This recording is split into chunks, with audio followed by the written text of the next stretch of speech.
All right, guys. Then I'm pumped for this. I mean, again, it's weird doing things that are timely, because things are so fluid in our volatile political climate. But I'm pumped to do this episode on Cuomo. I've got my Tums ready, so we should be pumped full of fluid. Are you? Is that the takeaway there? Yeah, listen, I ate at least one basket of Zappoli's, to get ready. So yeah, we're cool. Zapoli. I think that's it. Why don't we call his office? That would be a good bit, right? Do you think he'll pick up? Well, I mean, we'll get like a voicemail or something. I'll do like one of the prank things. Hold on, let me see if I can get the number. All right, yeah. Hold on a second. Call me at 212. All right, I got his number right here. Let's call it and see if anybody picks up.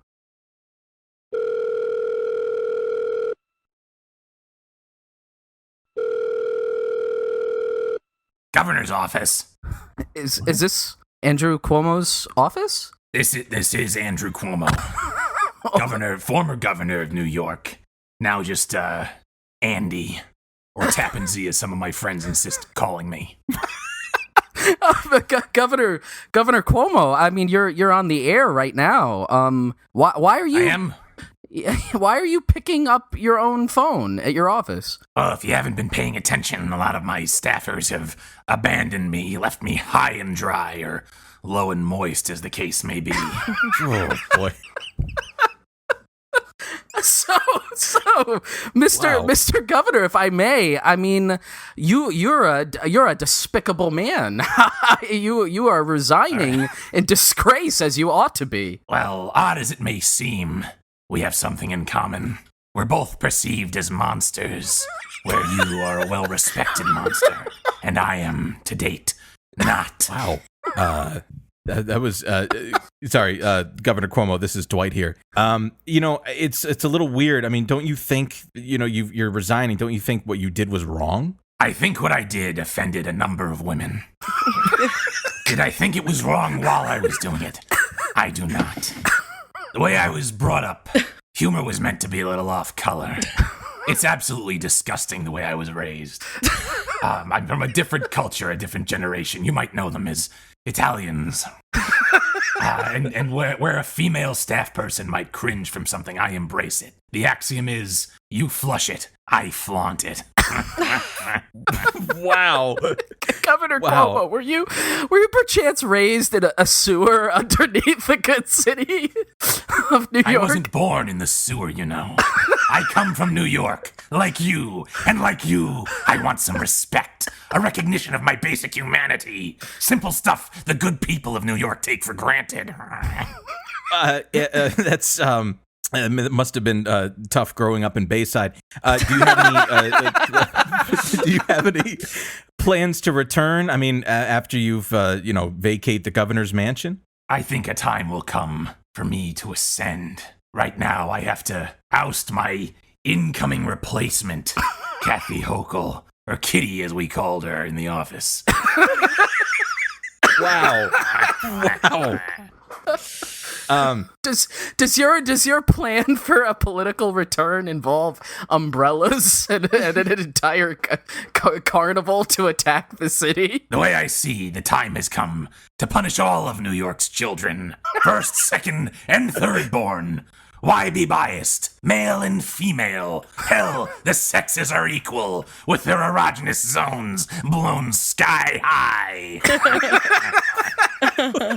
You have you taken up smoking recently, Governor? Because you sound like you're a little under the weather. Perhaps have been living a little hard lately. Are you on a bender? Are you feeling well? Oddly enough, I'm at the prime of my life.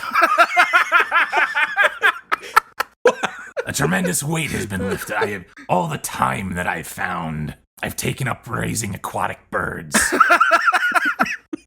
I mean, what are we relaxing?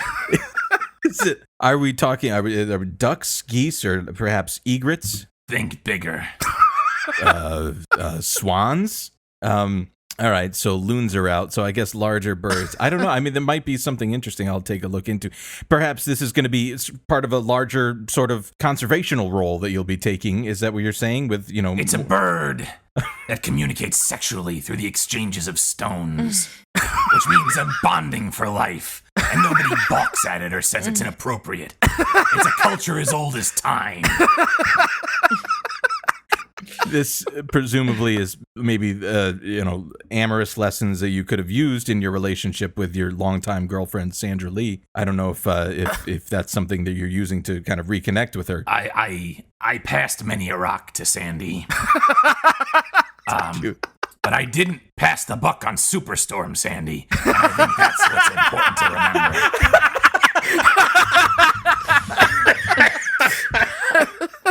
Governor, now that your legacy is more or less in tatters, and you're on your way out, is there any final thoughts you'd care to share with us or the people of New York? I wouldn't say it's in tatters. I'd say shreds is more like it.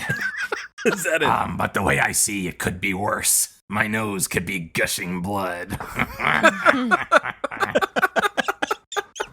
But after 11 years, as I prepare to hand over the reins of this city and state, I only hope that Batman will be there to preserve the peace. Oh, wow.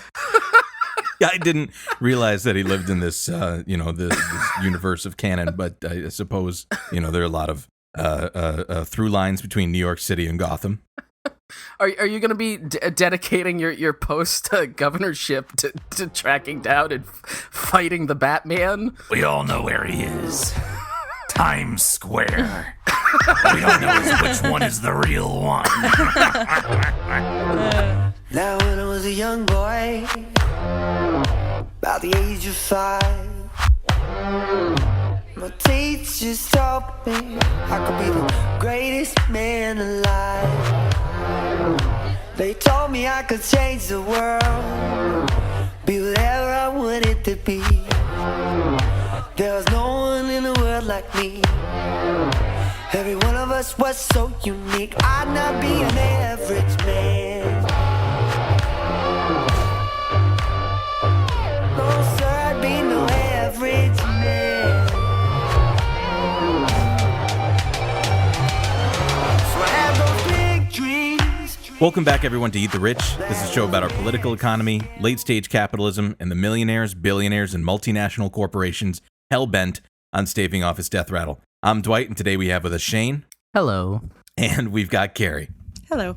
It's not often that I become overwhelmed with the track record of an American politician. And I know that this is a little bit, odd of a thing because this is extremely topical when talking about Andrew Cuomo, but Andrew Cuomo fucking takes the cake as far as just a sustained, it's like he made corruption a fucking sport. Mm-hmm. And honestly, it's weird because as we're researching this, and even as I was I've been living in New York for some time now, and I kind of recognize the echoes of some of these issues that had come up.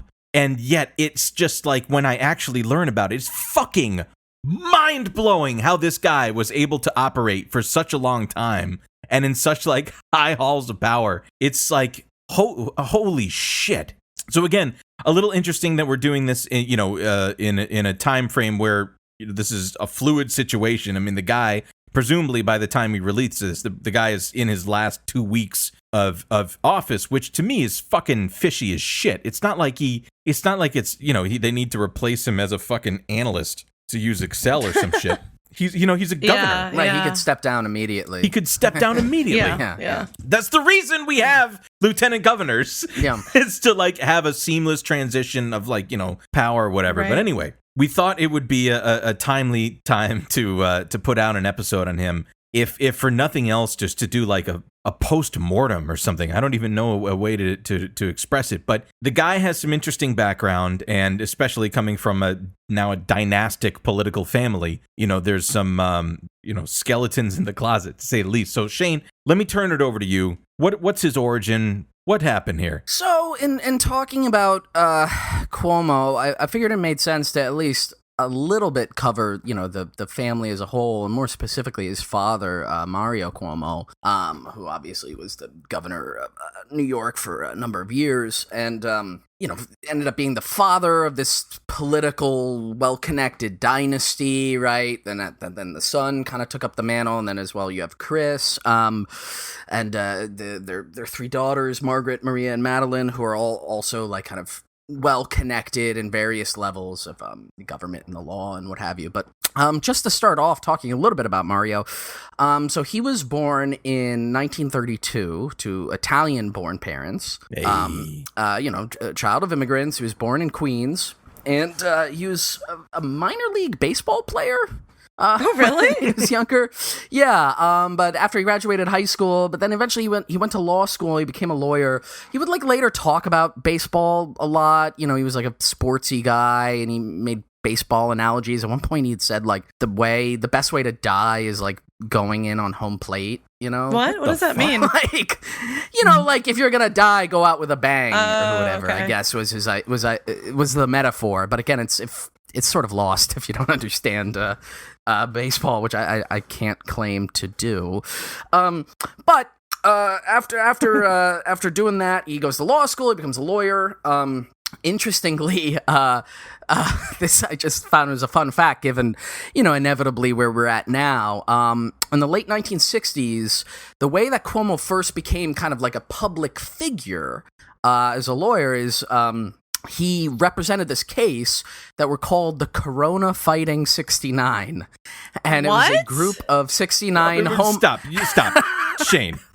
We have fun in this program, but please don't lie to us. No. I mean, I'm not. I don't really. I didn't get many of the details of this case. But I just, again, obviously the name is.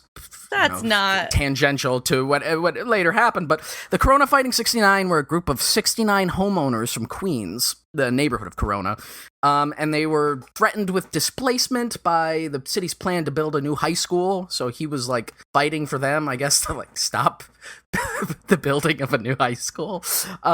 But again, I don't have many of the details on that, but you can kind of fill in the gaps or look it up for yourself. His political career starts in the early 70s, 1974. I think he was just like appointed as the New York Secretary of State. There was some kind of like weird political crisis or something that happened, and so he was sort of connected at this point, having been a lawyer, so he was able to get that position. And so then in 1977 he was pushed to run for mayor. And I should make a point here too, obviously Mario Cuomo is a Democrat, and he's kind of known as a sort of like liberal darling, sort of in the similar way that his son tried to do. And he got a lot of favorable media attention, and a lot of the things that he's most known for are these kind of liberal pet project things, and we'll talk about them in a bit. But so in 1977 he was kind of like tapped to like run for mayor again. I think it was like another weird situation where some mayor was on the way out, so he was running in the Democratic primary, but also in the primary was Ed Koch, who eventually would be the one who won and became mayor of New York City. And so this, I found an account of this.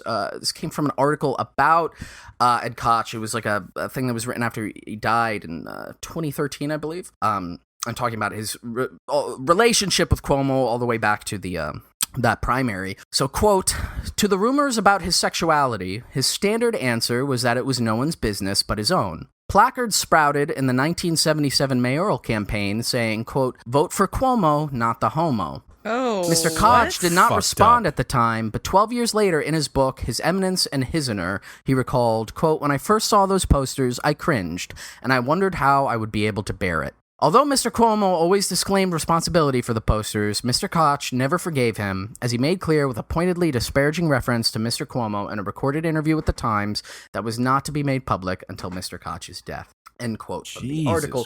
Christ. So playing dirty, certainly. Sure. Even though, he claimed that he was not behind that. I mean, it was a primary. He eventually lost kind of narrowly to Koch, and then obviously won the not just the primary, but the mayoral seat as well. Yeah. Now, interestingly, in the same first election, something else of note happened, which is that Cuomo's campaign, again, sort of seemingly coming out of nowhere, received $50,000 from one Anthony Scotto, a mobster from the Gambino crime family. No. And again, I started reading about Tony Scotto, but he was another well-connected guy. I think at one point even like Carter was saying he was going to make him like the Secretary of Labor. What? He was like clearly one of those like union mob guys. Love it. And this will kind of taint the rest of Mr. Cuomo's career and his later prospects, as we'll see. But nonetheless, he still didn't win. Later, then, in 1982, he ran for governor, and he did win. And he stayed in that position until 1994, when he was unseated by George Pataki in the, quote, Republican Revolution. And the other thing to note here, before I get now into his governorship and some interesting things from it, in the 82 election, he tapped his campaign manager, his son Andrew, who had that year just graduated from law school himself. And again, I'll kind of tie this back around and talk about Andrew's own biography in a second. But it's just interesting from the get-go. Like the second he gets out of law school, he's like the campaign manager for. He's like 25. Mario. Yeah. Right? Because he was born in 57, if that was 82. He's like fucking 25 years old. That's so wild. Yeah. So anyway, again, sort of setting that aside, and we will come back to it. Like I said, he was a sort of liberal darling figure. He was against the death penalty. That was like one of his big things. He was one of those guys where he was like made this point that he himself was personally anti-abortion, but he was pro-choice. And in fact, because his whole argument is like, hey, I'm a Catholic, we do things traditionally or whatever, but I still think it's a woman's right to choose. This almost got him excommunicated by the church, which I think would have been really funny if it had happened. But by the way, that is exactly the line that another politician you might recognize said about abortion, which is Joseph Biden. Mm-hmm. That's one of the reasons why I brought it up. I made that mental note as well. But what do I have here? Oh, okay. So I mentioned, in his first mayoral run, unsuccessful, he gets this huge influx of cash from this like well-known mobster, and this kind of like crazy. This kind of like dogs him for the rest of his career. And there are all these articles out there that sort of like here's all the misinformation about Mario Cuomo's connections to the mob and blah blah blah, like and disproving, like, fact check, he did not like thub his nose and pick up the briefcase. And so it's a little unclear, what's true, what's not. Obviously, he had a lot of political enemies, particularly, the Republicans and stuff hated him and what have you. So it's like, who knows? But one thing that is interesting to color your question yourself of like, who knows, is this article from 1985 by Jeffrey Schmaltz for the New York Times. And the title of it is Cuomo Condemns Use of Mafia for Describing Organized Crime. So quoting from the article here, Governor Cuomo spoke out today against ethnic slights and stereotypes that he had said had been inflicted on himself and other Italian Americans. The conservatives who attack me with great regularity, think about it. Whenever they get really annoyed at something I'm doing and they want to write a piece that's negative, it's almost always mentions The Godfather, always mentions ethnicity, always mentions ethnicity, the governor said. Mr. Cuomo's comments in a discussion with reporters were primarily aimed against the use of the word mafia to describe organized crime. The word was used repeatedly yesterday and today in relation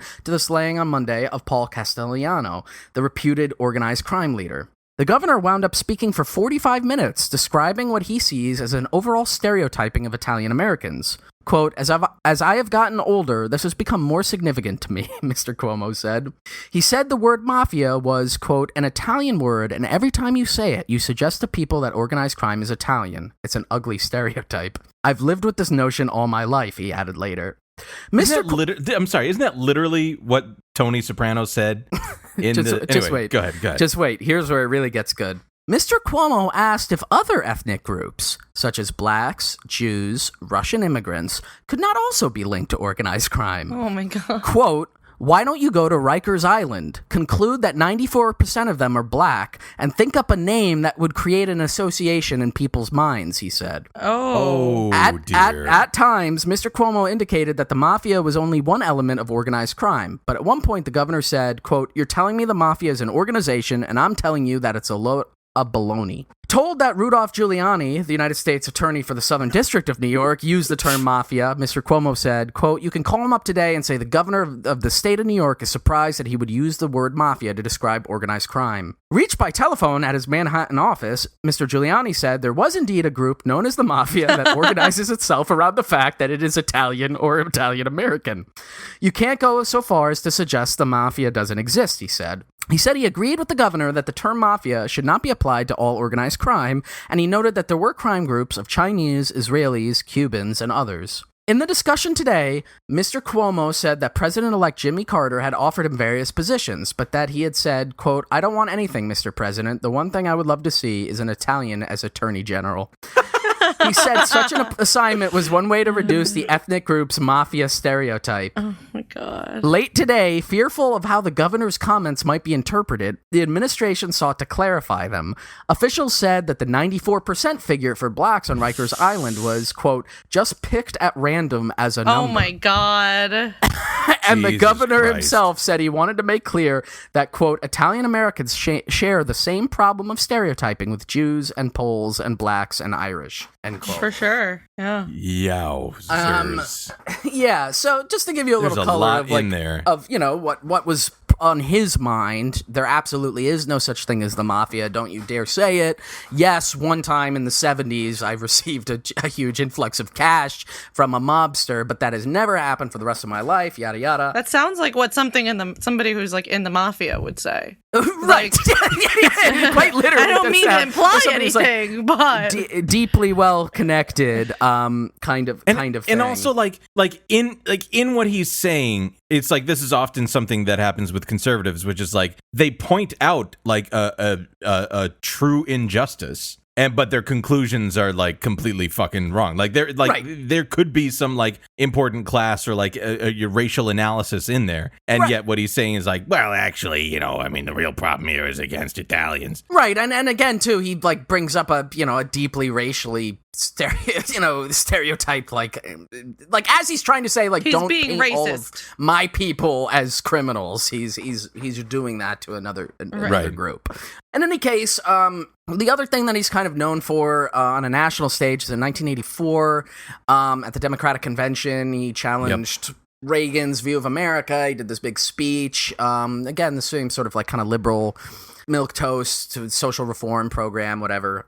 And so a lot of people expected this would be like, oh, this will be his stepping stone to like later, maybe seek the presidency or something, because he's well known. But essentially, like all the mob stuff kind of caught up with him, and the decision was made, like, if I do this, they're going to paint me as a mobster. I don't know why, and I don't know why I'm afraid of that. But I can't run for to become president. The mafia told him not to run. That's what happened. I feel comfortable saying that.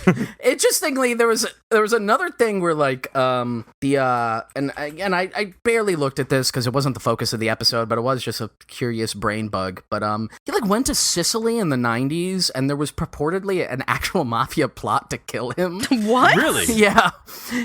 Like later, some Sicilian mobster copped to it like 20 years later, and he said, yeah, when like Mario Cuomo came, we were gonna kill him, not because of who he was, but just because we wanted to send a message in general that like, because at the time there were a lot of like crackdown cases on different mafia organizations, and then I guess when he showed up, he had a lot of like security, so the mob decided not to do it. Wow. But this is just like funny. The Sopranos. He went on, and then he died later on. He did a bunch of this stupid bullshit everybody does when you leave office and set up a thingy or another thingy. But this kind of leads us into talking about Andrew Cuomo, right? Because their lives are very intertwined, and obviously Andrew is trying in a lot of ways to emulate or like take a step further the career that his father had. That was always sort of his ambition. So Andrew was the second of 5 kids, like I had mentioned, that Mario and his wife Matilda had. He was born 1957.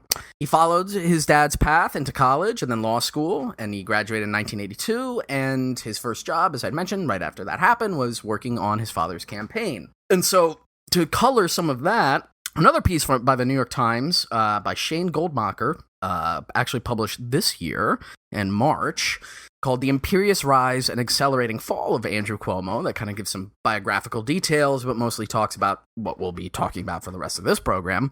But I just want to read here the section about his stint as the campaign manager, and then kind of some of the other quick highlights of his early career. So quoting from the article, "Ever since Mr. Cuomo broke onto the political scene, he has carved a reputation as a brash, hard charger. As executive director for his father's transition team after the 1982 victory in the governor's race, the young Mr. Cuomo kicked his feet up on a desk during an interview with the New York Times, lit a cigarette, and declared, 'I've become very popular lately.'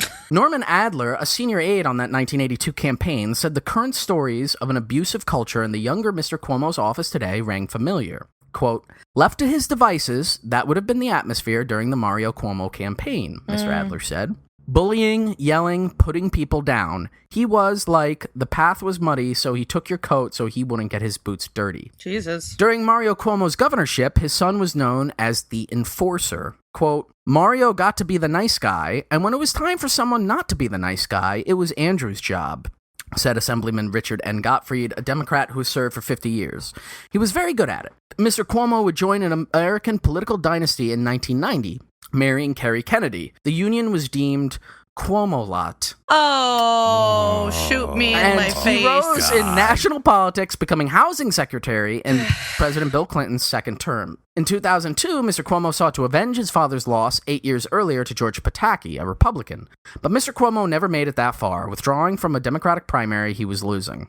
Miss Kennedy asked to separate soon after, according to Mr. Cuomo's biographer, representing the low point of Mr. Cuomo's personal and professional life. He rehabilitated his image with a 2006 run for Attorney General and served one term before running for governor in 2010, a pathway cleared by the resignation of Governor Eliot Spitzer and a scandal that forced Mr. Spitzer's successor, Governor David Paterson, to exit the race.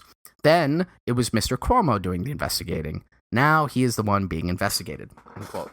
So, again, some of the highlights here. Worked for his dad, and through that, he ended up, first in 93, he was the assistant HUD secretary, and then in 97, he was made the main HUD secretary of the Clinton administration until 2001. Interestingly, I'm not even going to set this up. I'm just going to read from this piece. Hit us with it, man.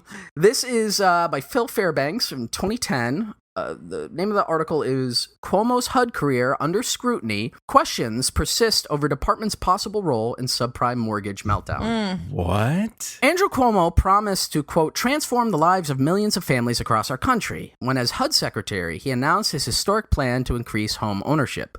11 years later, many experts think that much heralded transformation project played a role in the devastating subprime mortgage meltdown and the worst economic downturn since the Great Depression. They should have known the risks were large, said Edward J. Pinto, former chief credit officer at Fannie Mae.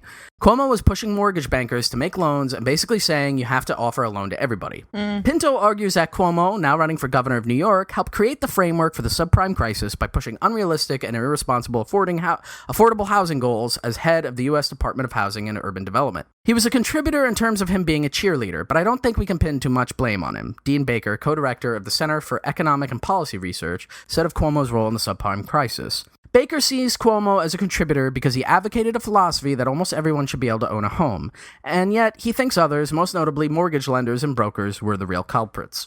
I'm not going to read from the rest of this, but it goes into a long, like, kind of he said, they said kind of story thing about, like, who's really at fault. It is obviously suspicious that a number of the people who were blaming him for that were, like, the actual lenders. Sure, it was, yeah. like, people like Fannie Mae and Freddie Mac and stuff were sort of, deferring the blame. And it's, like, clearly, like, their fucking fault, too. Right. If anything. Right. But the idea is, and again, given everything we know about his personality, it seems like one of his tasks as part of a kind of, like, economic project was to push this idea of, like, we need to loosen the standards when it comes to, like, making loans for home ownership, which, again, maybe not necessarily sounds like the worst idea, but down the line, what could that potentially lead to, right? It's one of these things where it's like, I'm just going to strong arm it. I don't care what the long-term effects of it are going to be. I'm not going to think about it, because it's not like we're just giving people money to get homes. Right. So, like, that's one thing the government could do. Instead, it's just like loosen your standards for providing loans from these private institutions, which then, kind of leads to a thing of encouragement. And as this article points out as well, it's the if any of the administration's fault, it's much more the Bush administration. But nonetheless, right. That's sort of the beginning of his own political career. I just think it's interesting that he's sort of tied to that. I mean, he becomes governor, and there's like a whole litany of weird, scandalous shit that has happened around Cuomo, and particularly relating to like charges of corruption. Mm-hmm. And I don't mean just like nebulous charges of like people calling him corrupt. I mean like many people around him who, again, I'm sorry if this is insensitive or whatever to his father, Mario Cuomo, but many of them have like a very Italian names, and they're all like deeply connected to the power structure in like New York City and the Democratic political machine, and they all are like in jail for having been like evidently corrupt. They're all tied directly to Cuomo or worked for Cuomo, and somehow he was managed to evade those charges himself. Just because, Shane, you hear the name of a guy, named like Michele, the neck breaker Boombots, makes you automatically assume that this man is a criminal in some sort of organized family. I don't understand why you say that. It's offensive, frankly. Jimmy No-No's Napolitano is not a member now, or has he ever been, of any Italian-American organization. But again, there's so many of these that I don't know how much it's worth getting into all of them. But one I did want to bring up involves this guy, Joe Percoco. Stop. Come on. And so I'll read a little bit from this article from the Journal News from 2018 by John Campbell and Jonathan Bandler, called Joe Percoco, Andrew Cuomo's former right-hand man, gets 6 years in prison. Oh. Joseph Percoco, who spent more than 2 decades as one of Governor Andrew Cuomo's most trusted aides and closest personal friends, was sentenced Thursday to 6 years in prison for accepting more than $300,000 in bribes. Damn. U.S. District Judge Valerie Caproni handed down the sentence in Manhattan federal court. Not going to comment on that. Percoco, 49, of South Salem, Winchester County, was convicted in March for his role in bribery schemes that saw him accept payments from a Syracuse area developer and Maryland-based energy company whose executives leaned on him for a variety of favors in state government. He was convicted of 3 felonies, 2 counts of conspiracy to commit honest services wire fraud, and 1 count of solicitation of bribes. Along with 6 years in prison, Percoco received 3 years of supervised release. I hope this sentence will be heard in Albany, Caproni said. Percoco is due to report to federal prison on December 28th, though his attorney suggested they may try to keep him free as he appeals. A jury found Percoco guilty of accepting $287,000 from Competitive Power Ventures, which was building a natural gas-fired power plant in Orange County, and $35,000 from COR Development, the Syracuse area developer. The payments from CPV were made through a job granted to Percoco's wife, Lisa, who did little work for the company and was paid through an intermediary to hide the source. A no-show job is what we call that in the mafia.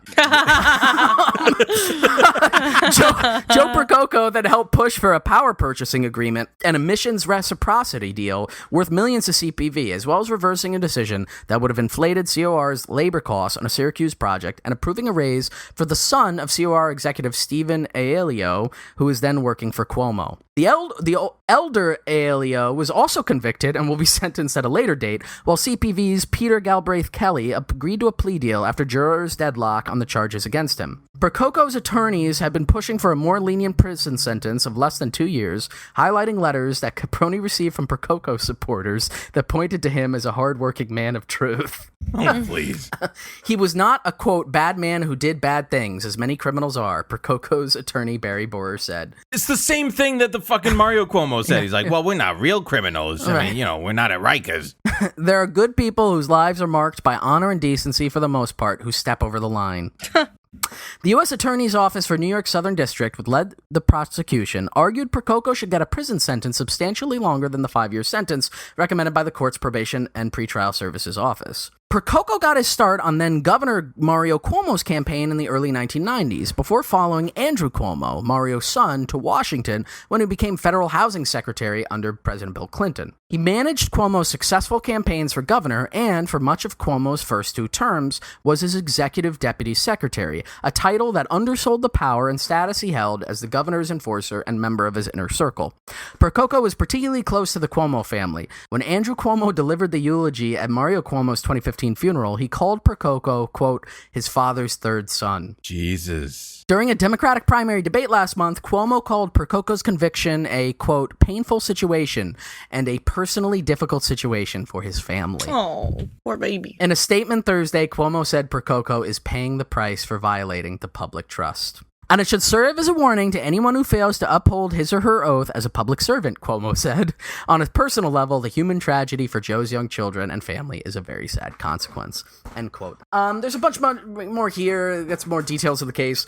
But you get the idea. This guy worked eminently with Cuomo. He was his right-hand man. He was his informer in the same way that he had been his dad's... Percoco was Andrew's enforcer in the same way that Andrew had been Mario's enforcer, right? He was like a tough, no nonsense, Joe Percoco's coming, you better get the goods up. And he used that to just swindle a shitload of money in a bribery scheme for him and his family, which almost certainly, as much as the governor is going to pretend that he had nothing to do with it and knew about it, given the fact that, again, Percoco is one of like half a dozen guys like this that were all connected to him, with deep ties to the family, to the point where he was at all the breakfasts, he was at all the lunch, he would bring the sandwiches. We got a tray in here of every Italian sandwich, and you'd be, hey, Joey Percoco, where you get these, you fucking guy, come here. Like, they're all in a big club together. What's a good name you would have for that club? You'd want to just call it something informal, like, hey, this is our thing. Right, yeah, this is just our thing. Just hanging out. I don't know what that translates to in Italian, but we could look it up. Yeah. just male friendship, just hanging out. Dudes rock. Anyway, yeah, so there's a bunch of these. There's a really good piece. I'm not going to read from it, but I did send it to you, Dwight, in the Gothamist from also in March here. It's just called A Brief History of Past Cuomo Scandals and Controversies by Ross Barkin. I definitely recommend this to anybody out there who's interested, and it's got the deets on the Moreland Commission, Joe Percoco, the Buffalo Billion. All these like scandals have incredible names, and I know maybe you had some details on some of those that you might want to talk about. It's and the thing is, like, it's hard to even like choose. Like, I don't even think that there's like a chronology that would even just like need to be adhered to at this point, because it's just like it's overwhelming. It's overwhelming. I thought I should just say here, which was interesting, from a New York Times article that came out in March of this year, interestingly, where it was by Shane Goldmacher. Again, I think this was the journalist you had referenced earlier. And just one of the things that he wrote in this, I just found it to be striking. If we're trying to like understand who this guy, Andrew Cuomo, is like as a person and like what motivates him. And there was a part of it here that says this is talking about him, being at the governor's mansion, about how, this is now, I believe, in the middle of his third term as governor. And it says here, the 63-year-old Democrat owns no other property. He rents no second apartment that anyone in his orbit seems to be aware of. Everything about Mr. Cuomo, his home, his legacy, his identity, is wrapped up in governorship, now under siege. Of course, this was March, and now we know he's resigning. On Friday, he was seen striding the mansion's grounds, draped in a blanket, his cell phone pressed to his ear. And if you haven't seen that, have you guys seen that photo? I don't believe I don't think so. Oh my God. Oh, Jesus Christ. It was perfect. This is like at a time where he was like acutely, it's so weird, when he was like acutely trying to, pull back from one of the many scandals that he has. I think it was the nursing home thing, but let me put it into the Discord here so you can just see it. I think this is just like the Google search for it. That's pretty good. That's pretty good. Such a weird photo. That's like season 6 Tony Soprano right there. Yeah. This is what they're fucking doing to me. They're trying to pin all this other shit on me.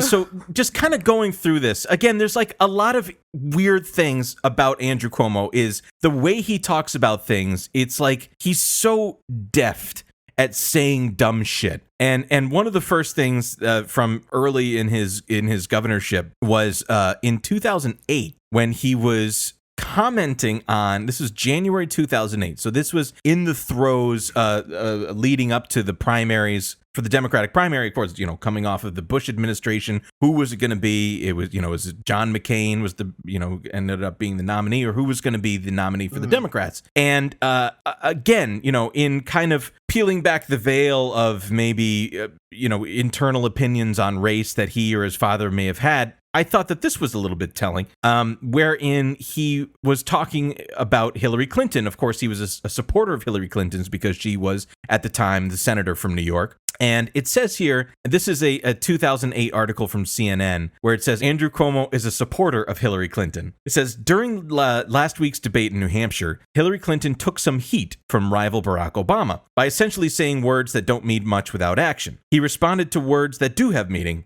With that in mind, do the words of New York Attorney General Andrew Cuomo have a hidden meaning? And to me, this is not fucking hidden at all. It's just extremely racist. It says, in a discussion with an Albany radio station, Cuomo offered his assessment of Clinton's win in New Hampshire as it relates to retail politics. It's not a this is Andrew Cuomo talking now here. It's not a TV-crazed race. Frankly, you can't buy your way into it. You can't shuck and jive at a press conference. All those moves you can make with the press don't work when you're in someo's living room. That's not okay to say. That's not okay to say. And this was actually, this article was written by Roland Martin, at the time was a prolific CNN contributor. And he goes on to say here, yes, shuck and jive. I mean, just saying like, hey, this is fucked up. Right. And he goes on to explain later on, if you're not familiar with this term, shucking and jiving, this is Roland Martin's words, shucking and jiving have long been words used as a negative assessment of African Americans along the lines of a, quote, foot shuffling Negro. In fact, I don't recall ever hearing the phrase used in reference to anyone white. So to say the least, I mean, this is a hideously racist off-color thing to say, let alone on a radio station. And you might think, well, surely he has not since said anything, derogatory on radio station, let alone about black people. But you'd be wrong. And I'm going to read here from another CNN article. And simply put, this was from 2019, so this is only a few years ago. New York Governor Andrew Cuomo on Tuesday used the N-word during a discussion about derogatory comments about Italian Americans. Oh, don't say it. No. What? Oh, buddy. It says here, Cuomo, a Democrat, had been discussing racial slurs and stereotypes used toward Italian Americans and African Americans during a live radio interview with WAMC. He quoted the racist term, which is spelled out in the New York Times article, How Italians Became White, that was published on Saturday. And this is him talking. Times also said in an article the other day, apropos of nothing, they were talking about it, going back to the Italian Americans, because you now have me. I read the article, right? Yep. They used an expression that Southern Italians were called, I believe they were saying Southern Italians, Sicilians, I'm half Sicilian, were called, quote unquote, and pardon my language, but I'm just quoting the Times, wops, N-word wops, as a derogatory comment. When I said that WAP was a derogatory comment, that's when the Times Union told me, no, you should look in Wikipedia. WAP really meant a dandy. I'm sure that's what they were saying to me back in Queens. You're a dandy. When they looked at me with scorn and gave me a hand gesture and called me a WAP.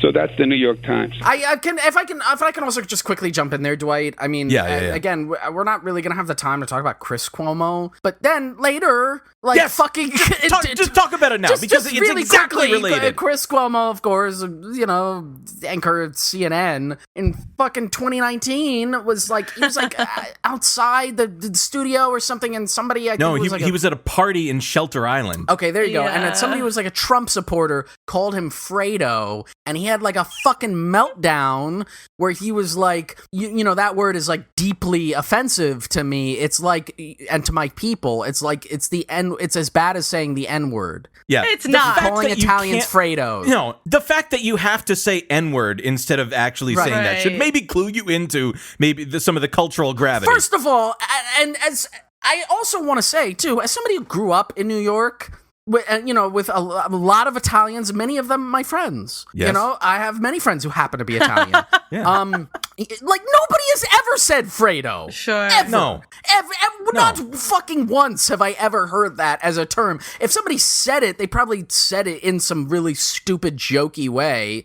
I mean, I'm not gonna fucking defend the politics of saying Fredo. I don't care. It's the point is like the hyper defensiveness about it. And again, just to tie back to what you were talking about, and also the stuff with Mario Cuomo as well, he had like a huge beef with The Godfather. He like repeatedly said it was like, this is all the fault of The Godfather. Like all of this anti-Italian stuff, stereotyping it as the mafia, is The Godfather. So that is why. It's because his fucking dad probably like yelled at both of them all the time, like, that Godfather movie is fucking terrible. It depicts us in a horrible light. If anybody calls you Fredo, if anybody asks you to do the little orange trick in your glass, you tell them, no, I'm a Cuomo. I won't do that. I'm in the waste management business. Everybody immediately assumes you're mobbed up.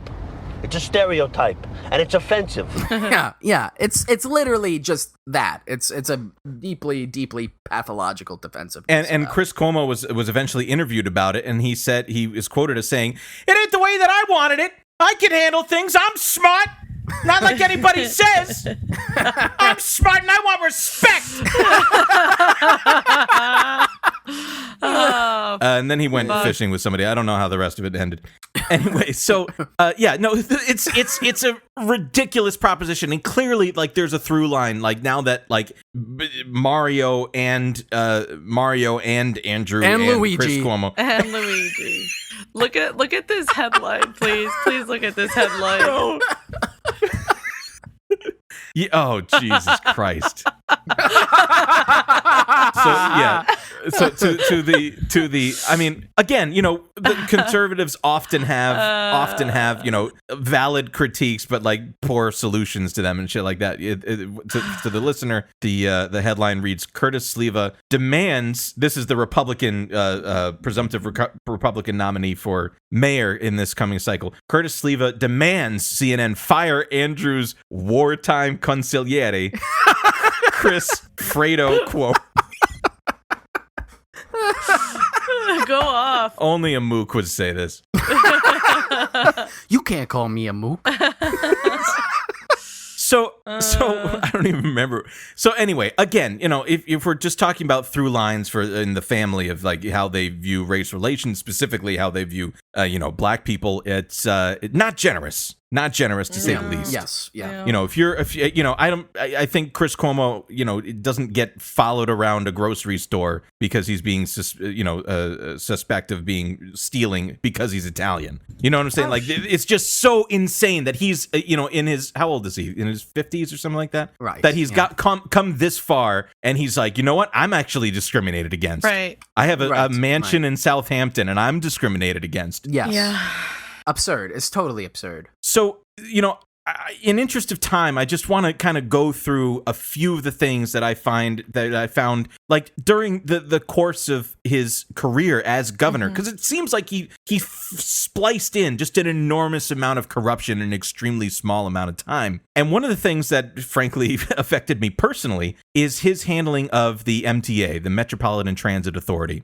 And that's the lifeblood of New York City and the you know, the metropolitan area, which is, you know, the transit, the way that we fucking get around, the subway, right? The subway, the buses, the various tunnels and all that stuff that we use to get around. And one of the most insane things that has happened recently, and if you're not from New York, then you may have heard about this, but basically during Hurricane Sandy in 2012, a huge amount of our infrastructure was just disgustingly corroded by you know, corrosive seawater, one of which was the 14th Street Tunnel. This is the Canarsie line, the L train that goes between Manhattan and Brooklyn. And the whole thing with that was that for a long time, I think for like 18 months, Andrew Cuomo had been saying, we're going to have to shut down that tunnel for a period of like maybe 2 years. And this had thrown, this is, if for those that don't know, this travels across 14th Street and into Williamsburg and then continues down towards Canarsie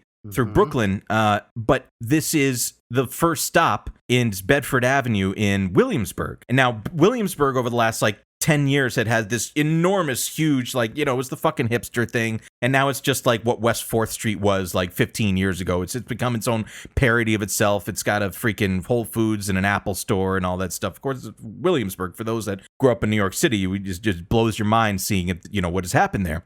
So hearing that this, you know, the artery of transit into this neighborhood was going to be taken away, I mean, the entire, you know, existence of the neighborhood for what it is was thrown into question. Now, specifically with the L train, what had happened was he was saying that, okay, there's this deadline. It's going to happen. We're going to shut it down. And then I'm just reading here from a the Wall Street Journal article from January of 2019. Cuomo cancels full L train shutdown in New York City. In a surprise, governor reverses plan to close East River Tube damaged by Superstorm Sandy. And it says here, New York Governor Andrew Cuomo swooped in Thursday to avert a looming shutdown of the MTA's L train line between Brooklyn and Manhattan for 15 months that threatened to disrupt the commute of hundreds of thousands of New Yorkers.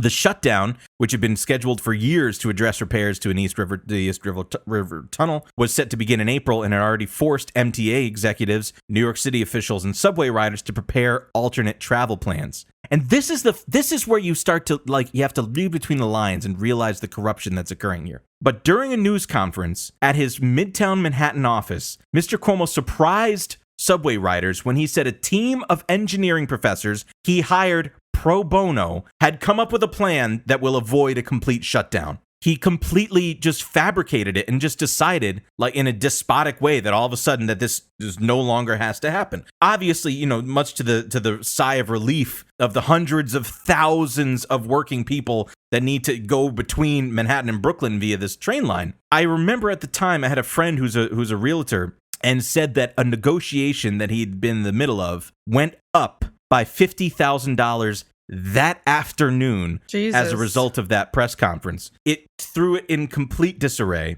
And now this mismanagement and this weird kind of like, this meddling control of the MTA, which, by the way, in my opinion, should be run by the city, not the state, which is insane because he controls it from Albany. But this was during this kind of like 2017. I don't remember if you remember this, Shane, but it was called like the Summer of Hell, where all of the trains were just completely disrupted. And there were these intense pictures that happened where it's like the platform was just, you know, elbow to elbow, people stacked in next to each other. You know, if anybody could have been pushed onto the subway, you know, the tracks and shit like that. And it's because of delays. And it was just these, you know, this cascade of putting this, you know, the largest transit system in the United States into disarray.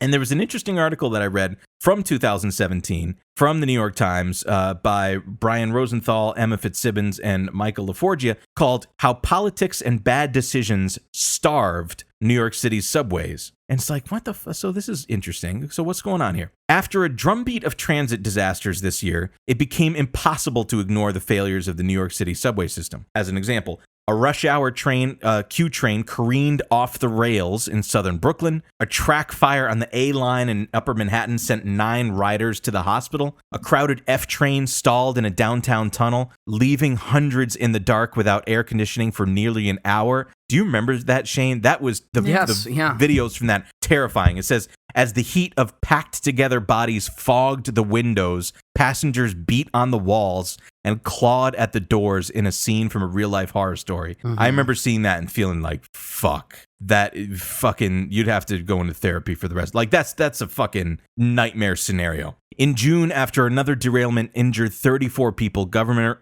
Andrew Cuomo declared that the system was in a, quote, state of emergency. But the problems plaguing the subway did not suddenly sweep over the city like a tornado or flood. There were years in the making, and they had been might have been avoided if decision makers had put in the interest of train riders and daily operations ahead of flashy projects and financial gimmicks. Again, so you know, exacerbating this issue where it was continually basically putting no investment back into the MTA. And in fact, I'm just looking at some graphs here. It says here, subway ridership boomed, but maintenance spending stagnated. And then it just shows some graphs about how since 1991, the ridership on the MTA went up 77%, while on-time performance went down 26%.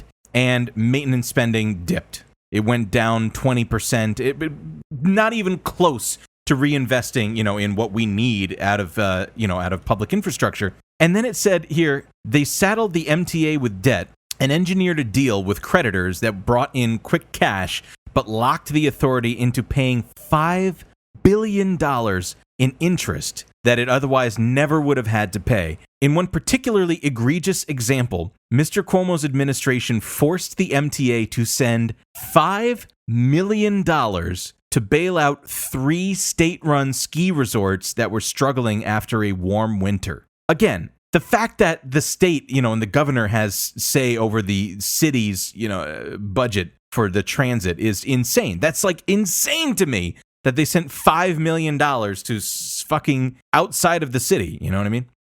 Now, what was really interesting, again, with the Summer from Hell, again, as we were talking about there, this isn't going to translate because, this is a visual thing. There was a BuzzFeed article that said New Yorkers are sharing so many what the fuck photos of their commute, and it's horrifying. And I'm just like, looking at pictures of Amtrak and Jersey Transit, Long Island Railroad, absolutely packed. People trying to get on the subway and just get home. Again, these are working people that are tired, people that have finished their long ass shifts, people that have got to commute like an hour and a half. And on a good, well-running day, turning into hours and hours and hours just to get home. And if you think like, oh, okay, well, it's New York, whatever. But think about it.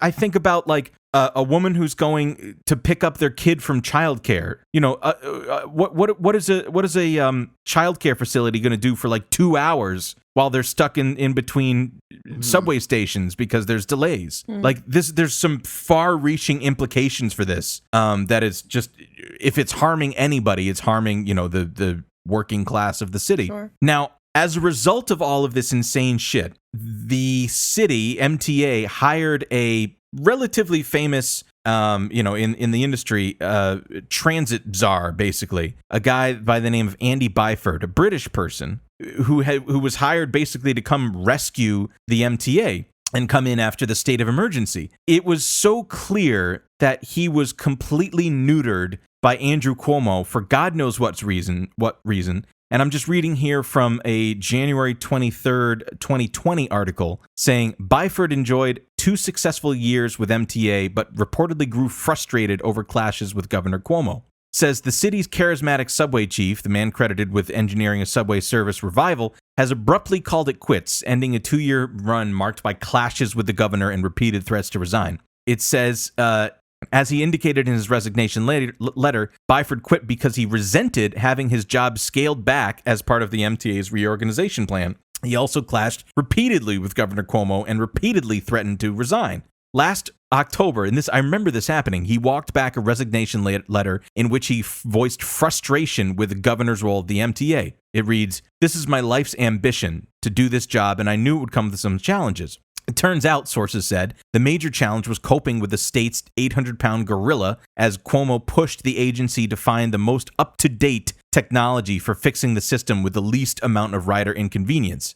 Remember, the governor did veto Byford's plan for fixing the L train in favor of his own. The 2 men reportedly didn't speak for 4 months last year. Again, in an acute state of emergency for the city, to just to have no communication with the guy that controls the purse strings is fucking nuts to me. And what the thing that Andrew Cuomo says there about saying like the most up-to-date technology. Again, I cite Shane for teaching me about this this technological solutionism thing, which I think was from Evgeny Morozov, if I'm not mistaken, where it's just like, we're going to put Wi-Fi on the buses and like USB charging outlets on the buses. That is not as fucking important as making the things run well. And saying like, we need to have Wi-Fi enabled subway stations, which actually is helpful because, you don't, there's no service in between stations, versus just making the shit run. That's the thing we actually want. And it's a very like managerial class, like neoliberal thing to do, which is just foist, unnecessary technological solutions down our fucking throat. And he completely overstepped his bounds to do this. They also just break. Yeah, that's the other thing. The shit just breaks. Yeah. Before we get into the meat and potatoes, I just have to read. Switching total gears with Andrew Cuomo. Andrew Cuomo posted an op-ed in the Washington Post in June of 2016. And it reads, this was like during the advent of the BDS movement, which is to boycott, divest, and sanction Israeli businesses in Israel writ large should their continuation of an apartheid state against the Palestinian people continue. And so this is a way to, create a political movement to bring awareness around this and make Israel feel it. Andrew Cuomo took it a little bit differently, and his op-ed reads, Governor Andrew Cuomo, if you boycott Israel, New York State will boycott you. And it says here, the cold-blooded terrorist attacks in Tel Aviv this week. This is his words. He's writing this. The cold-blooded terrorist attacks in Tel Aviv this week served as a chilling reminder of the summer of 2014 when a steady rain of terrorist rockets from Gaza confined the vast majority of the Israeli population to bomb shelters and protected rooms. During a visit with a bipartisan delegation that August, I was shown a miles-long Hamas tunnel built to infiltrate Israel's southern communities and murder their residents. The tunnel was frightening because it was the manifestation of the single-minded obsession by Israel's enemies to destroy the Jewish state. And yet, in many ways, it was not nearly as frightening as continued efforts to boycott, divest from, and sanction Israel. They looked at that tunnel, and Cuomo's idea was to put Wi-Fi in it. A couple of USB chargers. He then says, if you boycott Israel, New York will boycott you. What does that mean? It doesn't mean anything. This is if I personally boycott Israel, New York State's gonna boycott me. They're gonna stop buying my wares. That's right. Shane, you can't just come in here and expect to be able to talk all about your Warhammer. Your painted pewter means nothing. Again, it's just, the extremely dangerous kind of framing that, what he's trying to say here is that, Palestine is filled with terrorists. And this is the same rhetoric about these fucking bullshit, terror tunnels that have been used, recently during this summer when, dozens of children were murdered by, the Israeli state. And he also obviously perpetuates the actual anti-Semitic rhetoric, which is to say that Israel must be a Jewish state, and therefore all Jewish people, have a dual loyalty, and their primary loyalty is to Israel, and Jewish people aren't home in wherever their homeland is. That they're somehow aliens. If you're an American Jewish person, you're somehow an alien in America, and where you really belong is in Israel. And that itself is an anti-Semitic trope. I just thought that was interesting. There was also just this fucking insane, I think it was cited in that article from The Gothamist that you send over about the Moreland Commission, where basically what happened was, I can't even, it's hard to even fucking pull apart. But basically my understanding of it was that he was attorney general. I'm sorry, he was governor. And he put together a commission to look up and find corruption in state politics. But it became so clear that he was part of it. He disbanded the actual commission itself. Yeah. And was just none of that. Let's just not do that anymore. Yeah. It was a case of turn on the black light. Okay, turn it off. It's all on me. Exactly. Yeah. Exactly. Yeah. Again, I don't even want to get into it, but I should just read one part of this New York Times article. It says, in July 2014, it was reported that the Moreland Commission, a committee established by Cuomo to root out corruption in politics, was directed away from investigations that could be politically damaging. Cuomo later disbanded the commission, and federal prosecutors in Manhattan launched an inquiry into Cuomo's dealings with the anti-corruption panel and concluded that after a thorough investigation, there was insufficient evidence to prove a federal crime. But the fact that you as a governor is, being under investigation for federal crimes by, the FBI should, and that was 2014, should have maybe clued us off. Obviously, so the most important thing, I think that's happened, aside from, his personal reprehensible nature, which we'll talk about shortly with the sexual assault, is what his policies did specifically, and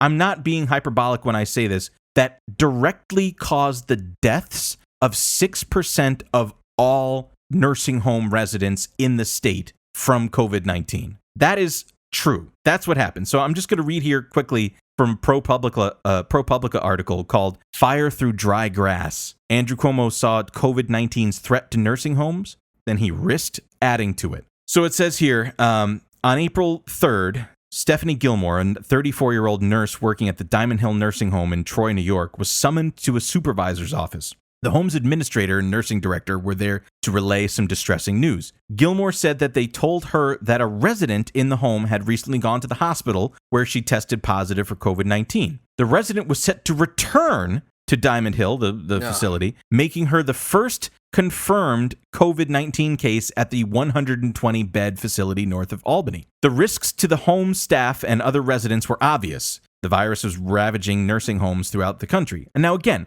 keep in mind the timing of this. April 3rd, 2020. We went into lockdown like 2 weeks before that in the city. And now this is just like, cascading. I like the way that they framed it, like fire through dry grass. And so why did this happen? The week before, New York Governor Andrew Cuomo and his health commissioner, Howard Zucker, had all but made such discharges mandatory. If a hospital determined a patient who needed nursing home care was medically stable, the home had to accept them, even if they had been treated for COVID-19. Moreover, the nursing home could not test any such prospective residents, those treated for COVID-19 or hospitalized for any other reasons, to see if they were newly affected or perhaps still contagious despite their treatment. So Cuomo said that you can't test them to have them returned as a condition to have them returned back into the general population of the nursing home. It was all laid out in a formal order effective March 25th. New York was the only state in the nation that barred testing of those being placed or returning to nursing homes. Oh my God. What the fuck sense does that fucking make?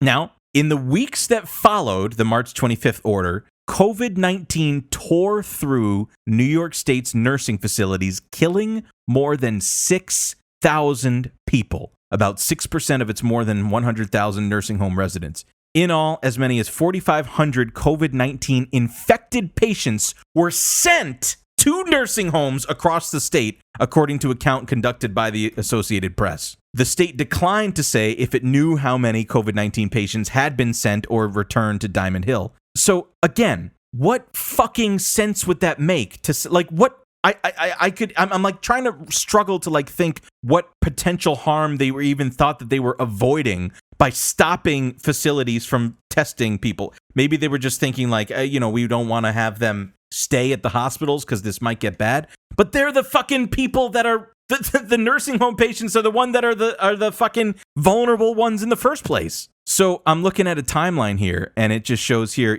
April 22nd, 2 residents with COVID-19 were transferred back to that Diamond Hill facility. By May 16th, 18 were dead just at that one place. 18 elderly people were killed as a result of this policy. There's no other way to frame it. So the question is like, why did they do that? Now I'm going to read here from a March 19th, 2021 article, which if you remember the timing, that was kind of like lines up with Andrew Cuomo with a fucking blanket outside of the governor's mansion trying to like figure out, how are we going to figure this one out? FBI investigating whether Cuomo aides gave false data on the nursing homes. The inquiry has added to the legal pressure faced by Governor Andrew Cuomo and his aides over the deaths of the nursing home residents from COVID-19. It says here, a federal investigation into Governor Andrew Cuomo's handling of nursing homes during the pandemic has focused in recent weeks on whether the governor and his senior aides provided false data, aka fucking lies, on resident deaths to the Justice Department. Can you imagine that, just like for a second? That they were just like, we fucked up so bad that we're going to lie to the Department of Justice? I've never been in this position before. I hope not to be. But I just can't imagine that this is a particularly, bright thing to do. Now, if you'll recall, like literally in the last week or so, the name Melissa DeRosa, she's Cuomo's top aide, and she resigned as a result of the sexual assault allegations against him. But it says here, Melissa DeRosa, Mr. Cuomo's top aide, tried to explain why the administration had withheld the data last year to state lawmakers in a conference call, saying she and others froze because of the federal request for data, which came in late August as the governor faced criticism over nursing homes. Isn't that a very curious timeline that as soon as they were under scrutiny for the fact that maybe their policies directly killed people, that they would feel concerned about handing over that data to a federal body. But more than 2 months earlier in June, Ms. DeRosa and other aides removed such data from a report prepared by the health department. They fucking cooked the books. Like, it's so nakedly corrupt. It's insane. It says a chart included in an early draft of the report, which was reviewed by the New York Times, showed that the number of total deaths by nursing home residents would have been roughly 9,200 at the time, or 50% higher than what Mr. Cuomo's administration had publicly acknowledged. So they are just, let me summarize this. They lied and changed the numbers in the reports to hide the fact that they fucked up so bad that it caused the deaths of thousands of people's grandparents, basically. Wow. Just extremely fucked up. And what's even more incensing is at the same time, he published a book called American Crisis, Leadership Lessons from the COVID-19 Pandemic. He was paid $2 million. Oh, that's reasonable. For this. Very cool. He was paid $2 million. Now, again, it goes without saying that, like, how fucking insane it for a governor that's in the throes of, handling as an administrator of a state, handling the crisis. He managed to knock out a book and take time away to do that. And the fact that later on, in the midst of this happening, while he was, in negotiations with the fucking, which I'm going to talk about in a second, with the publisher Penguin Random House, he was at the same time covering up deaths that he directly caused. And I just found it was really funny that I'm just reading from, something that came out a few days ago about Penguin Random House. They were talking about how much of a fucking stinker that is, basically, to put that out, given everything that's happened. And like it says here, it's like a publisher's worst nightmare, said Matt Latimer, whose literary agency Javelin represents many politicians. It can sometimes be very risky to work on a book that responds to what's in the zeitgeist at the moment, but I can't imagine any publisher would have seen such a catastrophic ending. And again, what they're referring to as a catastrophic ending is not the fact that, during the midst of publishing this, he was in the middle of directly killing, many elderly residents of nursing homes. What he's referring to is, it turns out he's a fucking dangerous lech that is, committing acts of sexual assault left and right. Again, like the nursing home thing alone is like, this guy should fuck off forever and never be seen again, let alone there's a whole other thing that I didn't even have time to get to, which is the corruption with Spitzer, because I know we want to be cognizant of the time. I do want to mention one last thing that I just find fascinating, is that long story short, I'll just summarize it quickly. Long story short, in 2011, it reads here, Cuomo will seek to lift ban on hydraulic fracturing, aka fracking. It's going to make a lot of jobs in Western New York. It's a lot of opportunity. We don't want to say no to jobs. It could be a lot of economic stimulation. It's just it's insane to me. Of course, now, and I want to summarize this before we get to the sexual assault allegations. Well, it's not allegations. It was a fucking attorney general report outlining exactly how it happened.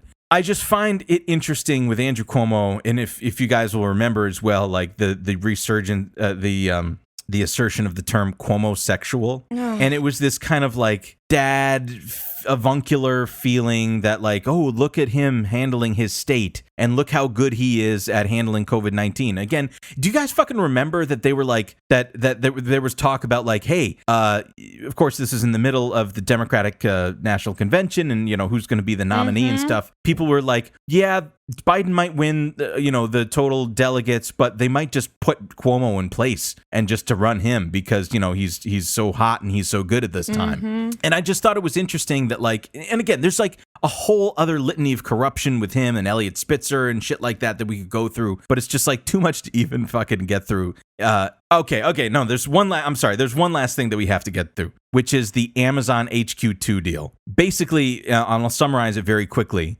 Amazon was allegedly looking for a second headquarters outside of their Seattle headquarters. And what they were saying was basically, hey, we're going to give a national competition to any municipality basically that can give us the sweetest deal. We're talking tax incentives. We're talking, why should we go to you? And, it was like the city of Newark was going to do this. And, every municipality, it led to like the most embarrassing displays of like fucking, Gary, Indiana doing flash mobs and shit to be like, yo, let's bring Amazon here. Obviously, that's not true, but it would be not surprising at all if it would happen.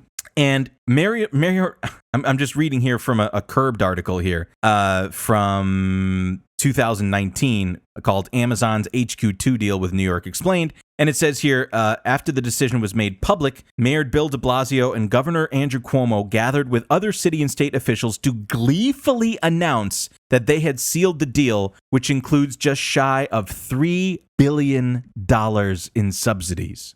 That's $3 billion of, let's just say, tax incentives and other like infrastructure things. He was talking, and he says here, he was also sure to note the proposed HQ2's location's proximity to new infrastructure projects like Penn Station and LaGuardia Air Train. The LaGuardia Air Train, by the way, has now, since Governor Cuomo is resigning, been put into a whole fucking state of disarray, which it should, because it's a fucking stupid idea. Anyway, the point is, that's $3 billion of our money going to the richest man in America. That is insane. And he made even the point even stronger. He said, and I tried to find a clip of this, but I think it was just put in print. He said, I'll change my name to Amazon Cuomo if that's what it takes. No. Oh, that's so cool. Anyway, I say all this to say, and thank God Amazon pulled out of this and they ended up just going to like Crystal City, Virginia, which is like part of Arlington or something like that, right outside of DC.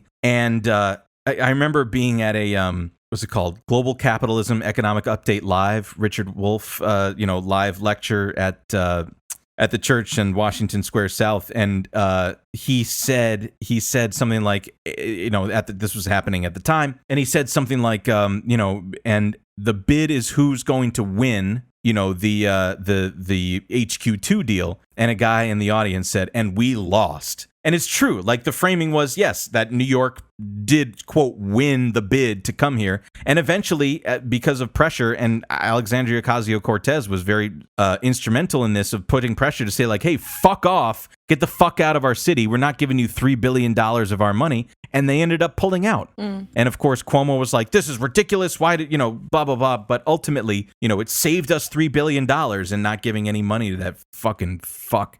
I say all this to say, I think, one of the dangers of kind of Democrats or neoliberals is they have this like obsession with heroes. And, how Andrew Cuomo was this hero of COVID-19 during, the height of the pandemic and shit. And look what happened. I mean, a complete fucking flaming disaster. And, it's just, there's, of course we need leadership, but, there's obviously so much more power in movements rather than decentralizing outside of these fucking hatchet-faced fucking goons like Andrew Cuomo. It's insane to me that the Democratic Party machine allowed for this guy to operate in such a crooked fucking way for so long. And I think I remember somebody telling me that, like, a great line about the difference between him and his father, which was something like, Andrew Cuomo is half as smart and twice as mean as his father. And it all plays out. It all plays out. So I think, at this time, Carrie, I'd love to turn it over to you because, the whole reason that this is happening is because of his,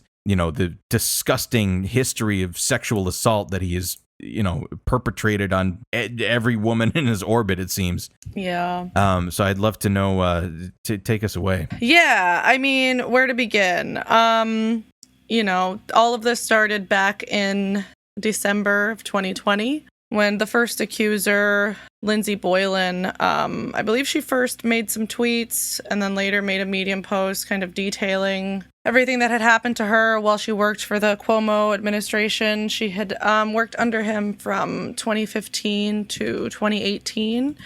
And she really described in detail just a pattern of behavior that would be like horrific to work under, obviously. And she said that she came out with it because somebody the night before she made those tweets had confided in her that she had been through the same thing. I don't believe that person was ever identified as one of the other people who came forward. Eventually, almost a dozen other women would come forward with similar accusations of various degrees. But I wanted to read a few things from the Medium post that she ended up making in February, just describing some of the stuff that he put her through while she worked for him. You know, classic Cuomo jokes, like let's play strip poker. He had made a joke about his dog mounting her. What the fuck? Her boss, after their first encounter, informed her that the governor had a crush on her. There's also in the article like an email of somebody that worked with him asking her boss where she would be and if she could come to an event because the governor wanted to see her.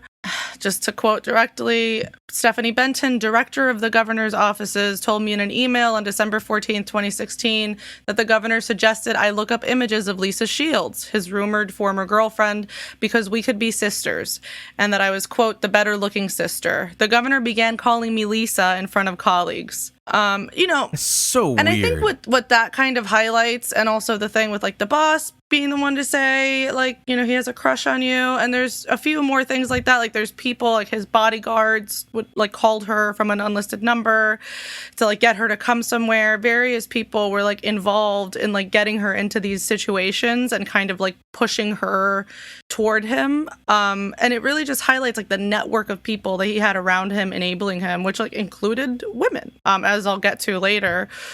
You know, she describes a situation where he like forced her to be alone with him, and he made like a cigar reference saying Bill Clinton got me these cigars, obviously referencing the Bill Clinton and Monica Lewinsky thing. Very clear what he was saying. Jesus Christ. He like kissed her when obviously she did not want that. Eventually she ended up quitting, and I think one of the smears that they tried to use against her was that she hadn't quit willingly, which was obviously bullshit. Like she just like couldn't take working under those conditions anymore. But she stresses how normalized everything was, particularly by the top women around him, and that it felt so insidious, like that there was just no escape from it. And after she came out with this, she said 2 more women had reached out to her with their experiences. They were afraid to come forward because, you know, their jobs would be at risk. And she, towards the end here, she says, I know some will brush off my experience as trivial. We're accustomed to powerful men behaving badly when no one is watching. But what does it say about us when everyone is watching and no one says a thing? And I think probably most of our listeners remember what happened when she first came out with this. You know, most Democrats were extremely vicious towards her, and they were also vicious towards subsequent accusers that came out, even as the accusations were just like mounting to the point where then I believe it was his own office asked the attorney general to initiate the investigation that then now has led to his resignation. But the response was just like overwhelmingly hideous, you know? By the time that you get to like 11 accusations, I don't really know how you can try to say that this is just like people trying to ruin his career. But I wanted to focus really on like the network of people around him that enabled this and talk a little bit about Time's Up and Me Too. Because after Lindsay Boylan came out with her accusations, there was obviously like a concerted effort to like what can we do about this? Like they went into like crisis mode, right? And one of the big things that came out, and I don't believe this letter was ever published in full, but the article that I read about it said they obviously didn't want to print anything from the letter because it was just smears. Cuomo's office drafted a letter basically smearing Lindsay Boylan and saying this was like motivated by resentment because she had been fired for being like bad at her job and being mean and all these like terrible things about her. And they started circulating this to a bunch of people, like staffers and people like outside of his administration. including Roberta Kaplan, the chairwoman of Time's Up and the co-founder of its legal defense fund, and several other high-profile people. Somebody who is associated with, I think, the Human Rights Campaign, who they're also calling for him to resign. Tina Chen was also involved in this. She's the CEO of Time's Up. Mm-hmm. The governor's brother was somebody who reviewed it.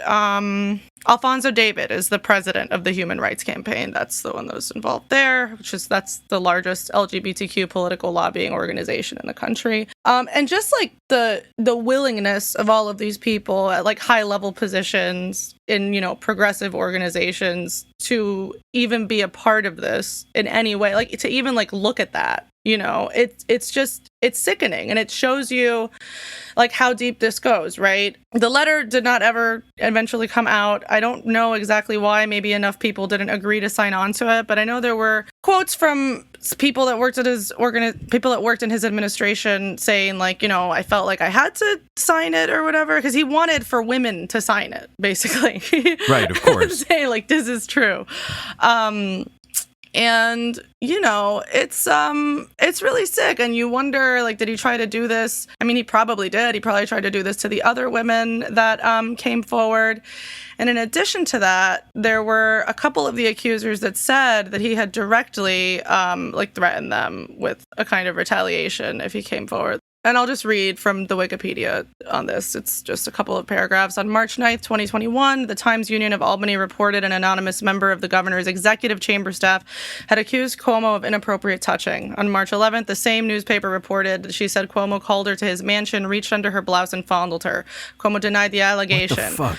On April 7th, 2021, an unnamed executive assistant to Cuomo alleged that she had been summoned to the governor's mansion in November 2020 to help Cuomo with a problem with his iPhone. After reaching him, Cuomo allegedly rose from his desk and began groping her. After the aide told him his behavior would get him in trouble, Cuomo then shut the door and said, "I don't care." He returned and groped one of her breasts under her bra by reaching under her blouse. She then left following the groping. A month later, she claimed that Cuomo told her to cover up what had occurred. Her identity was revealed August 8th, 2021 as Brittany Camiso. He directly, he knew what he was doing, and he directly threatened people with nothing can happen. Anything that I do is going to be covered up, because it was true. Like, everybody working around him, including the women working around him, were enabling his behavior. They weren't like just covering it up or ignoring him. They were like actively participating in the harassment of these women. And the Time's Up stuff is particularly troubling. I mean, we already know that Time's Up is kind of a shitty organization. They wouldn't help Tara Reade when she came forward with her accusations against Biden, even though ostensibly they take donations in order to help people who come forward with such accusations, but not against like high-ranking Democrats, right? It can't be a high-ranking Democrat. It's got to be somebody we don't like. Roberta Kaplan ended up resigning. Tina Chen would not resign. She released like a very long, what's the word I would use to describe this statement? She released like a very long, like bullshit statement. As like a note to survivors and to our broader Time's Up community. And it's very long, and it's like saying, I'm so sorry, but at the end of the day, I'm not going to resign, and we want to hear from you. We hear you. We see you.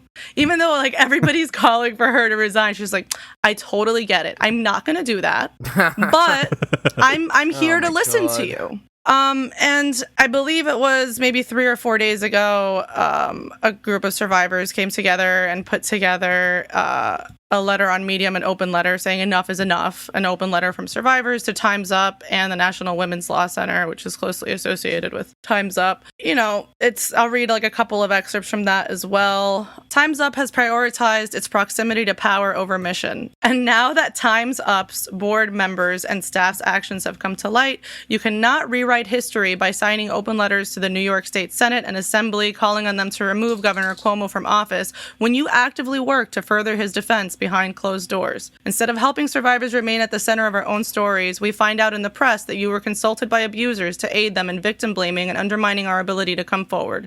This behavior harms all survivors. This behavior discourages survivors from seeking support and speaking out and causes ripples of distrust felt throughout our movement. This behavior has us questioning who we can truly trust. Whether or not you agreed to help, perpetrators of harm felt comfortable reaching out to you for crisis management. That is a problem. This is not the first time that Time's Up is complicit complicit in enabling abuse. Earlier this year, Time's Up healthcare board members resigned en masse after allegations that board member Dr. Esther Chu was accused of brushing off an allegation of sexual misconduct that was brought to her attention by a coworker at Oregon Health and Science University. Despite calls to step down, Chu remains on the board and is now being represented by fellow board member Roberta Kaplan. Roberta Kaplan, again, is the one that ended up actually resigning. It goes on. In 2020, the New York Post reported that Kaplan is also representing Goldman Sachs in a workplace sexual harassment case. So to be clear, she's representing the company against a victim. What a fucking joke. Oh, man. I've talked about this before, and I wrote about this a little before, but it's like these liberal feminists kind of like took Me Too. They took the language of Me Too.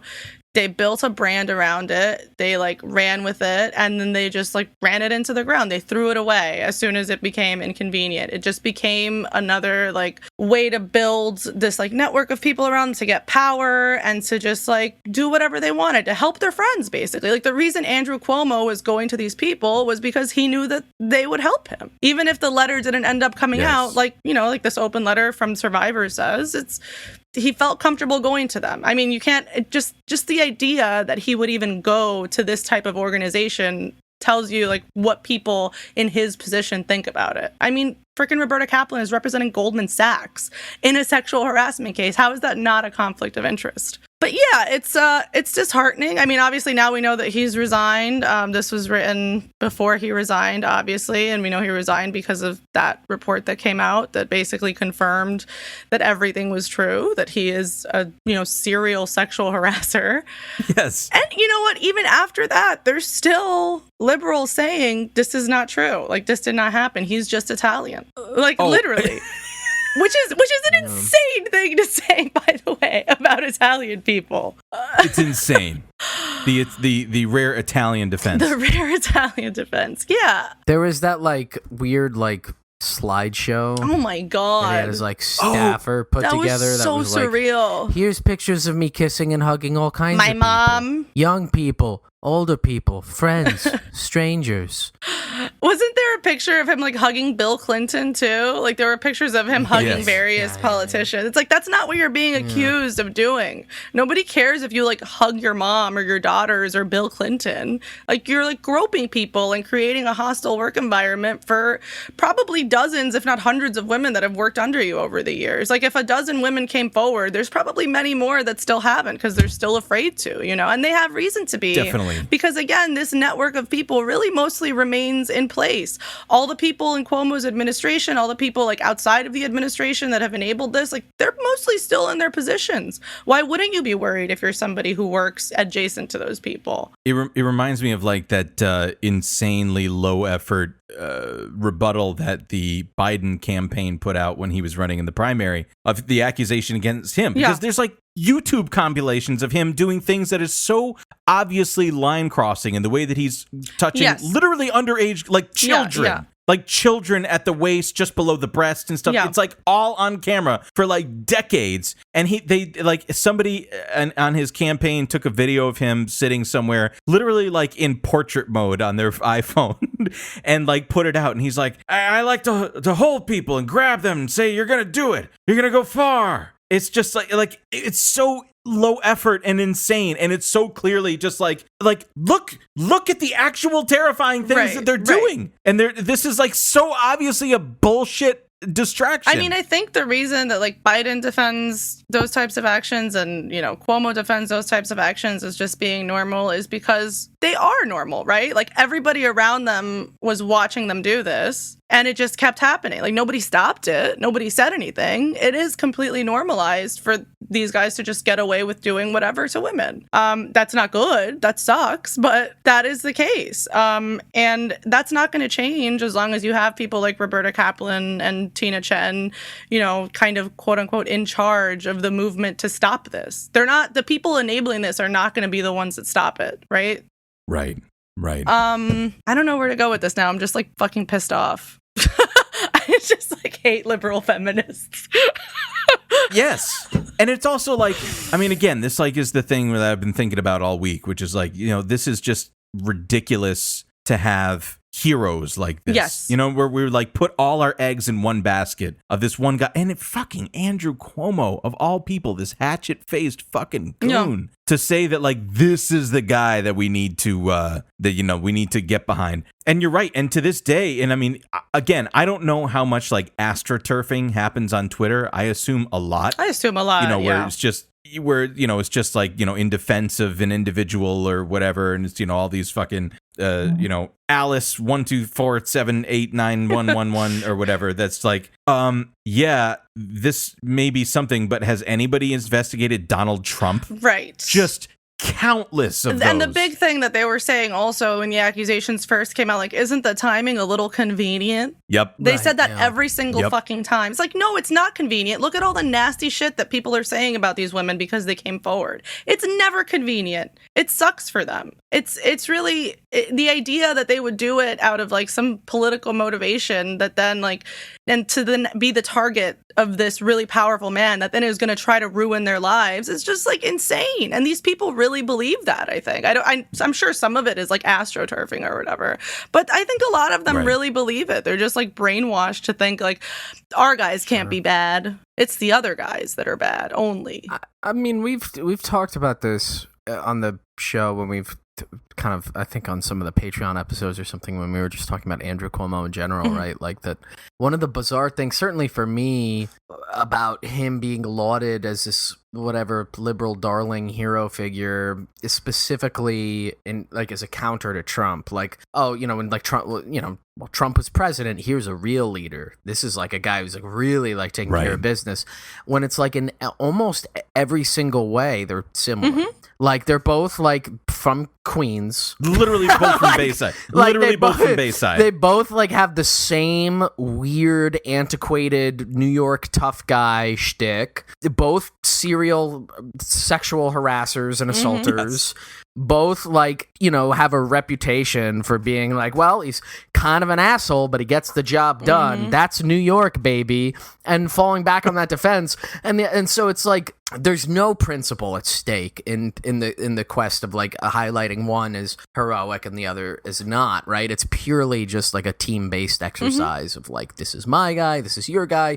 Like, I mean, Andrew Cuomo, even before all of this came out, even before the COVID stuff, I mean, if you just look at the litany of the scandals he's been attached to, just like a scumbag. Just to look at him, like one of the biggest scumbags in New York politics, but also in national politics. Like, and then, you know, it's not to demean or depreciate any of the other stuff that has come out, but it's like not particularly surprising given like how much of an asshole he is. He's just very clearly a forward facing shitty man. That's like his whole shtick. Like, I'm a piece of shit. You know, my dad, he was in charge once too. Now I'm the big boss man. I mean, that's when I was doing research, I was like trying to search for an article. So I was like, I thought it was something I might have posted. So I was looking at like old tweets, and I had a tweet that went like semi-viral, and like a bunch of the responses to it were just like, this is totally unsurprising. Like you were saying, like everybody like who's not just like brainwashed to think like our guys are good was just like, yeah, that guy is obviously a fucking scumbag, which is not always like the most useful thing to say when an accusation like that comes out. Of course, obviously. Yes, that's why I wanted to temper it a little bit. I don't want that to take it away or be like, oh, there's a type. Sure. Whatever. I mean, because, but it's, I'm sorry. But yeah, I mean, he is somebody that was just like outwardly a scumbag. And again, like, it's not just that like as the public, like what we saw of him was him being a scumbag. Like literally everybody around him saw him doing this stuff, and it was just fine. Again, like, you know, this is also, you know, the Democratic Party machine. This is what's fucked up in a state like New York, where it's, you know, supposedly this fucking liberal utopia or whatever, is where you have like essentially one party that runs everything. And we didn't even get into like the IDC scandal and shit like that with the independent Democrats, basically where he sided with who would otherwise just be Republicans, like conservative people, but they're in the Democratic Party. So it just led to this schism, you know, and it was fucked. I mean, it's just so fucked up, but this is what happens when there is a Democratic Party machine, you know, that runs everything, is that these weirdos and leches will, ascend the ranks and consolidate power, and that's what he does. Like his entire job, he's like the actual fucking like Frank Underwood from House of Cards, where it's just like the only thing that he wants to do is just consolidate power. It's not about governing. It's not about pushing an agenda or legislation. Like there's not even an ideology about it. Right. What's the like ambition? What are the goals? Like what is the legacy, right? Yeah. Like now that he's on the outs, like what is the legacy? What is the tempered, like fucking measured, stupid political like autopsy that will be done of this, right? Because it's always like, well, he ended up in disgrace, but what's the but? Yeah. Is there any like, and because okay, you can say he was there when coronavirus happened, Yeah. Right. And even if you don't get into the mismanagement of Sure. it, it's like tantamount of like Giuliani was there when 9/11 happened. Like, Right. okay, so was I, buddy. Like what does that mean? Like that is nothing unless it's coupled with, again, a real demonstration of leadership, which is lacking. Or again, you can be like, well, here are these plans and this vision for the state or the country or the politics, right? This was like what was at stake. And it's nothing. Yeah. I mean, it's totally empty. Like Mario Cuomo, as much of a member of the mafia that he was, Everybody knows it. It's anti-Italian discrimination. like maybe like there when he died, there were all of these. I think one of the articles that I read to sort of color my understanding of him were these kind of retrospective, like, this was an era in politics. This was like a guy who had like a vision, right? And even that was like mostly hollow, just kind of liberal, nothing. But at least like, oh, he had that like DNC moment. He like kind of had a purported to espouse some vision. Like, what was Andrew Cuomo's vision? Nothing. It was literally like you remember my dad? He was in charge once. Now I'm in charge. Yep. Like, that's it. It's like the exact thing that we talk about with like political dynasties being just fucking empty shells of like nepotism and I fucking hate him so much, dude. We've been bearish on this program about Andrew Cuomo for a long time. We've been talking about his bullshit for like easily over a year, whatever. But also, like, he to me just seems completely emblematic of what I would call what a lot of people call the mafia. He's in it. Andrew Cuomo, member of the Italian mafia. Chris Fredo Cuomo, member of the Italian mafia. The Cuomo crime family. Right.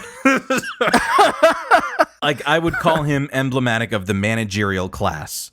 Somebody like Joe Biden and Nancy Pelosi as well, who are just like, look, we want to consolidate power. We want to run your lives. We want to means test you to death. We want to, throw out any potentially good policy. We want to, means test and water down so much that it's barely fucking, useful to you. But there's no ideology behind it. Like, they don't have like a larger social project that they're trying to accomplish. The Republicans do have like a larger social project which they're trying to accomplish, which is fucking, white nationalism or whatever. And the Democrats don't have that, which means that nobody likes them, and they eventually just cede power ultimately in the long term to the the fascist white nationalist projects, and we see that being played out all the time. Like, again, not to get away from Andrew Cuomo, but like with Joe Biden and the fucking immigration disaster at the border, where it's just like the ranks have swelled with children that are completely jailed and disenfranchised as a result of this. But he's not Donald Trump, so that's a good thing. Yeah. Well, at least now we're gonna have New York is gonna have a lady governor now for the first time ever. That's true. Yeah. That's true. She is married to somebody who's like a vice president at a gambling company, and she controls the New York State Gambling Commission. So look out for that in the future. Most likely another member of the Italian mafia. I don't know what the fuck kind of a name Hot Jewel is. Polish. But is it? Yeah. Well, there's no jokes about that. Yeah, don't do that. So I should also mention too that we had alluded to it earlier, I think, but his longtime girlfriend Sandra Lee, who they're no longer together. But do you remember that fucking famous clip of a woman pouring? She's like 2 shots of vodka and then pours like half the bottle in. Do you guys remember that? Yeah. Is that her? That's her. That's her. Okay, Yeah, okay. yeah. Oh, that's me, dude. Dude, same. Same. Oh, man. Listen, Also a member of the Italian Sandra Lee, mafia. it's true. Prove she isn't. Yeah. Show me one piece Just of kidding. evidence. I hope she's well. not Italian? She's innocent in this, I believe. So I hope she is. She might be innocent in everything else, but not in the grand racketeering sense. No. She's They're all kidding. connected. She's Skylar White. Andrew Cuomo trying to smuggle a pound of like coffee beans out from like a Starbucks because he's mad that that Starbucks stole espresso from his people. Oh my god.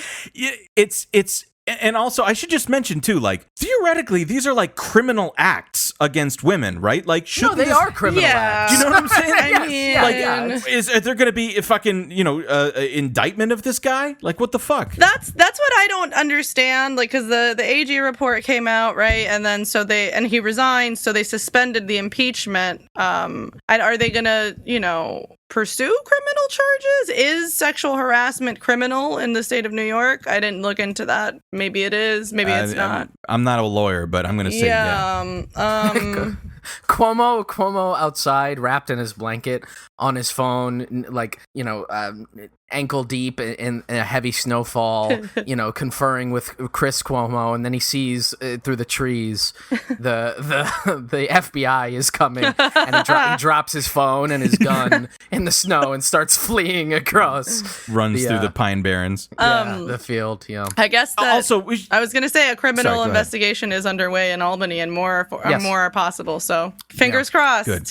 And let's just wrap up with saying too, like, just real quick, Chris Cuomo was right beside his brother Mm-hmm. Yes. in all of these kind of like what would you call them, like strategy sessions that he had with his inner circle. sure. Chris Cuomo should be fucking fired from CNN. Absolutely, he should be. Full stop.